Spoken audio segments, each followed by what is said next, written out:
What if the history in your NCERT textbook is only half the truth?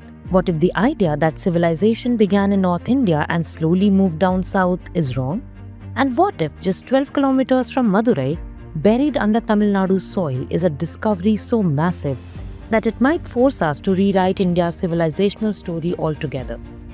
This is the story of Keeladi, an excavation that unearthed a 2,500-year-old urban civilization. But what makes it even more intriguing? The archaeology is clear. Politics? Not so much. So what's the big deal about Keeladi? Keeladi isn't just another excavation site. It's a civilizational game changer. Located just 12 kilometers from Madurai, this village turned archaeological hotspot has thrown up something extraordinary. A full-fledged planned urban settlement dating as far back as 580 BC. We are talking of brick houses laid out in grid patterns, ring wells and underground drainage systems, roofing supported by bamboo beams filled with sand. Yes, termite proofing that to 2,500 years ago. Water channels connected to tanks not just to bring water in, but to manage sewage as well.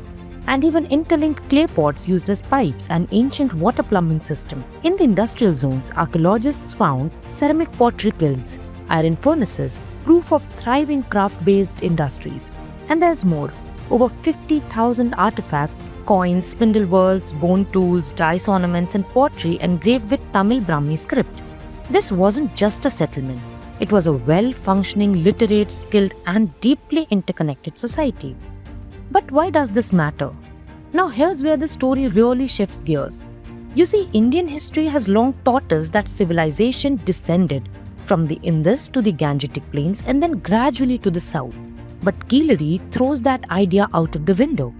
It shows that while cities were rising in the north, urban life was simultaneously thriving in the south, with distinct local identity, technology, and writing systems. Even the carbon dating results from a Florida lab pushed Keeladi's timeline to 6th century BC, or maybe even older. This isn't just about old bricks and ancient coins. It's about how we define the origins of Indian civilization. Excavations at Keeladi suggest that Tamil-Brahmi script may have developed independently of North Indian Brahmi. Sangam literature, once dismissed as poetic exaggeration, now has archaeological validation. And most importantly, South India did not borrow urban life, it built it. This breaks the one-way civilizational model we have followed so far and replaces it with a more plural, multi-rooted and complex picture of India's past. So what's the controversy about Keeladi? Now here's where things get political. The early phases of excavation were led by a dedicated ASI archaeologist, Amarnath Ramakrishna.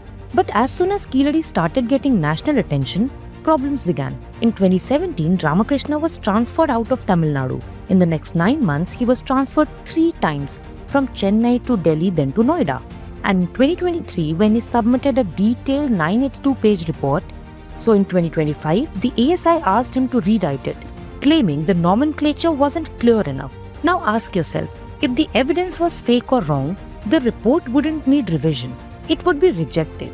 So why just rewrite it? That's where silence becomes really suspicious.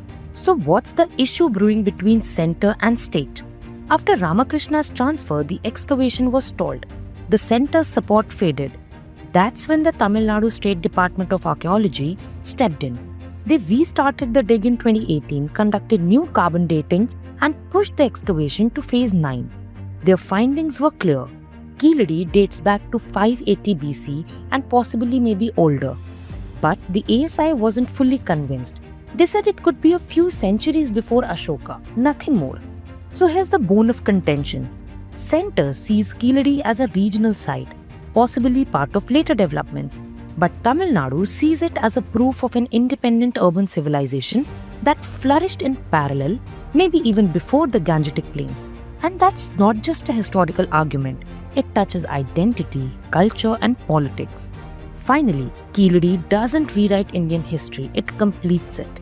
It shows us that urbanization, literacy, and trade weren't just born in the north and handed down south.